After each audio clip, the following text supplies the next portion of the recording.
За сайн байцгаана уу. Өнөөдөр би та бүдэд маш чухал, маш яралтай Ирландын цаг үеийн мэдээллийг хүргэх гэж байна. Яагаад гэхээр Ирландын immigration буюу цагаачлалын алба бол илүү чангараад эхэлсэн. Жишээлбэл энд Ирландд эхний 8 сараа дуусчаад дараагийн 8 сараа сунгах эсвэл 2 жилийнхаа эхлэний бэлтгэлийг дуусаад дээшээгээ дээд боловсрол руу орох тэр тохиолдлуудад хэрвээ виз дууснаас хоошоо визээ мэдүүлэхээр аплайдж байгаа бол тэр нь татгалзаад тэгээд өмнө нь олвол виз дууснаас хойш 90 хоног дотроо бол болцоод идэг гэсэн. Гэхдээ одоо бол виз дуусны дараа байтугай виз дуусахаас өмнө 12-7 хоногийн өмнө сунгах боломжтой гэж заасан хэрнээ нэг 7-8-7 хоногийн өмнө ч юм уу визээ мэдүүлэхээр хэтэрхий урд байна. Жохон ойртуулж агаад сунгах хэрэгтэй гэдэг юм уу. Тиймэрхүү байдлаар жижигэн юм юун дээр айгүйх хаагаад айгүйх татгалзаж байгаа.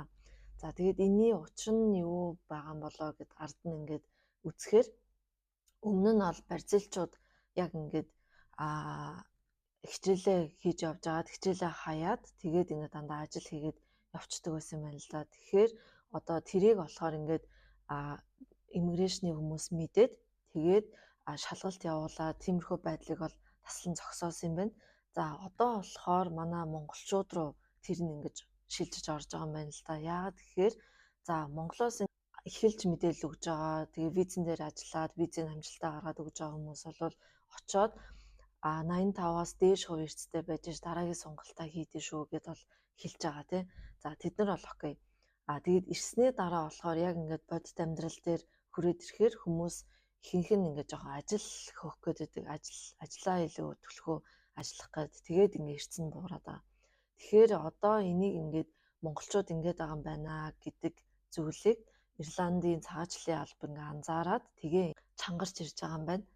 Тэгэхээр манайхаа одоо бол ерөөсөө маш болгоомжтой байх хэрэгтэй. Хэрвээ эрцгүүл гэх юм бол тэрхүү визгүй гэж байгаатай адилхан юм байна л да.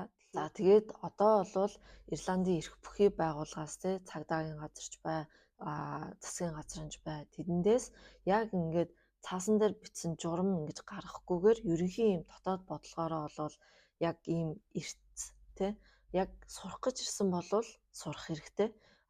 Тэрнээс бусдаар бол хичээлээ хаяад ажиллаж байгаа хүмүүсийг яг шалгаад тэрэнд нь бол тохирсон арга хэмжээ аваад эхэлсэн тийм байгаа юм байна. Хэрвээ ямар нэгэн байдлаар эрх бүхий ажилтнууд цагдаа ч юм уу таныг тааралдаад яг шалгаад үзэхэд эрцэн муу байх юм бол ерөөсөө GNIB гээд оршин суух хэргийн үнэмлэх байгаа. Тэгээ визэн дуусах болоогүй байсан ч гэсэн тэр хүний эрцэн муу байх юм бол тэр хүнийг хичээлдээ явахгүй байгаа гэж тооцоод тэгээд тэр бичиг баримтыг хураагаад авах хэмжээнд бол болсон байна. За тэгээ гол нөхцөл нь болохоор Ирландд сургалтын визээр ирсэн бол сурах л ёстой гэд. Тэгэхээр энэ зөвшөөрлийн нөхцөлийг зөрчсөн байх юм бол 2004 оны цагаачлалын тухай хуулийн 9-2-ийн Б-д заасны дагуу гэмт хэрэг болно гэж тэгж тооцогдсон юм байна. Тэгэхээр манайхан маш болгоомжтой авах хэрэгтэй болж байна. Одоо жишээлбэл сүүлийн 1 жил хэлний бэлтгэлээрч бай, дээд боловсролоорч бай, сургуульд орох гэсэн юм гэж настай холбогдсон нийт оюутнуудыг шүүж үзлээ. Тэгэхэд 87% нь бол виз дуусны дараа одоо яах вэ гэж холбогдсон байгаа байхгүй юу. За тэгээд 9% нь болохоор виз дуусахаас 1-2 сарын өмнө, за үлдсэн 4% нь бол виз дуусахаас 3 ба түүнээс дээш сарын өмнө бол холбогдсон байгаа юм байна. Тэгэхээр энэ бол одоо энэ чигээрээ байж ерөөсөө болохооргүй нөхцөл байдалд бол орж байна. За тэгээд би өмнө нь дурдчихсан. Одоо хэрвээ хэлний бэлтгэл рүү орохоор бол за доотлол нь 7-оос 10 хоног тэр хооронд төлбөрөө төлнө, тэрийн сургууль нь баталгаажуулна, тэгээд хичээлдээ орно ч үгүй юм уу те. Гэхдээ ихэнхдээ дүүрсэн байдаг. Тэгэхээр манайхан харж агаад төлөвлөгөөгөө эртнээс сайн айгүй татаж гаргах хэрэгтэй болж байна. За бас нэг гол зүйлийг анхааруулъя. Жишээлбэл өмнө нь буюу бараг 6-аас 7 сарын өмнө виз дууснаас сарын дараа хичээлээ эхлүүлэхээр тэр хооронд 1 сарын хугацаа хождог байсан. Одоо бол тэрийг сар бол маш урт хугацаа болж байна гэж татгалзаад тэгээд аль болох эрт хичээлээ эхлүүлээ гэд тийм хариу бол иммиграшнаас ирж байгаа. За хэлний бэлтгэл бол ийм байт юм байж тээ. дээд боловсрол коллеж руу ингээд ороход болвол за тухайн хүний боловсролын байдал, дүн, хэлний оноотой юу үгүй юу гэдгээс хамаарат хамгийн ойрхондоо 2-7 хоногийн процесс орно.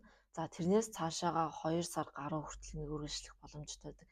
Яагаад гэхээр хэрвээ оюутанд хэлний оноо байхгүй болвол зарим сургуулиудад өөрсдийн гэсэн хэлний шалгалт байдаг. Тэрийг ингээд авах өгөө гэж захиалга өгөхөөр 2-7 хоног, 3-7 хоногийн дараа ингэж тов нь гарч ирдэг.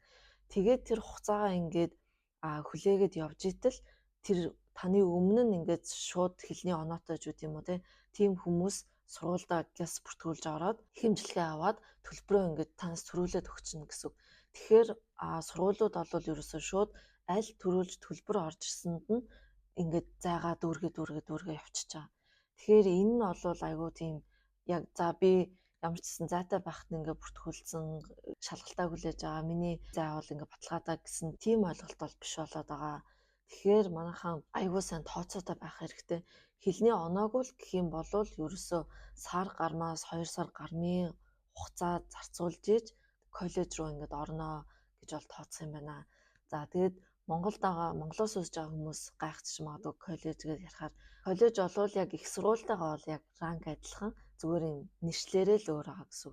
Монголд бол коллеж их сургуулийн доороод нь шүү дээ. Ирландд бол яг адилхан гол ялгаж байгаа юмнууд бол төвшин 7, 8, 9 гэдэг тэдрээрээ л ялгагдаж байгаа. За тэгээд энэ төвшингүүдийн талаар бол би өмнө нь ажлынхаа талаар ярихдаа бол дурдж өгсөн. Тэр бичлэгийг бол үзэж болно. За дээрэс нь төр виз гэж бас байдаг. Тэр нь болохоор жишээлбэл таны виз 4 сар дуслаа гэж бодъё тий. Тэгэнгүүт 9 сарын эсэлт рүү ингээд орохдоо тэр хооронд 5 сарын зай гарч байгаа тий. Тэгэхээр энийг ингээд яаж нөхөж болдог вэ гэхээр одоо хамгийн ихний шаардлага нь бол таны 2 жилийн англи хэлний хугацаа дууссан байх хэрэгтэй.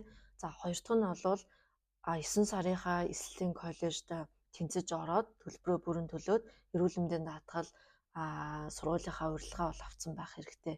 Энэ хооронд бол ингэсэн байхад ер нь бол нэлээд өндөр хувьтай бол гардаг байсан. Гэхдээ гаачлын аль биеийн амар чанга байгаа учраас шууд татгалзаж байгаа виз нь аль болох наан нь ингээд эхлэх сургууль руу ингээд ороо гэж жишээлбэл 4 сард визэн дууссан бол 5 сарын эсэлт рүү ордог ч юм уу тиймэрхүү байдлаар ингээд татгалзаж байгаа. Гэхдээ хэрвээ тэр 4-5 сарынх нь эсэлт нь аз олж дүүрсэн байх юм бол ингээд дүүрсэн байна, ингэсэн тэгсэн гэдэг ийм шалтгаанаа ингээд бүгдийн тайлбар бичээд тэрийгэ давж заална. Тэгэхээр ингээд бүр унжирсан, сунжирсан нэг ийм сэтгэл зүйн хувьд ч гэсэн айгүй тийм сонирн байдалд орж штэ. Яг виз авах үгүй нь тодорхойгүй тий. Тэгэхээр ерөөсөө манайхан энэ төр виз гэдэг яг ингээд аз сурсан хэрэг болчихж байгаа байхгүй юу? Яг баталгаатай ч үгүй ч мэддэхгүй. Тэгэхээр аль болох эртнээс төлөвлөөд баталгаатай зүйл рүүгээ ингээд орох хэрэгтэй болж байна. Тэгээд дээрэс нь би визтэй юм чинь одоо Ирландаас гадуур гарч аялж явж агаад эргээд ирэхэд бол асуудалгүй юм байна. Тэгээ хичээлээ хайцсан ч яах вэ гэж бодож байгаа ч юм уу тий. Тийм байх юм бол тэр бол одоо ингээд эрсдэлтэй болоод ирж байгаа. Тэгээд жишээлбэл одоо хэлийн офицерууд бол шууд хамгийн ихэнд таны бичиг баримтыг шалгаад ирсэн яаж нээж гэдгээд бүх юм ингээд харах боломжтой. Тэр байтугай таны ажилласан цагийн чинь хүртэл ингээд гаргаад ирэх боломжтой. Тийм эрх мэдэлтэй хүмүүс байж байгаа шүү. Тэгэхээр аль болох болгоомжтой. Тэгэхээр эрцээ болвол миний виз юм байна гэд ойлгочиход бол буруутгааргүй болж байна. За тэгээ хэрвээ хэлний бэлтгэлийн дээд боловсролын эрцэн 85-аас дээш хувьтай байвал угаасаа ямар нэгэн хууль зөрчөөгүй юм чинь ингээд сунгах боломж нь бол нээлттэй хэвээрэн.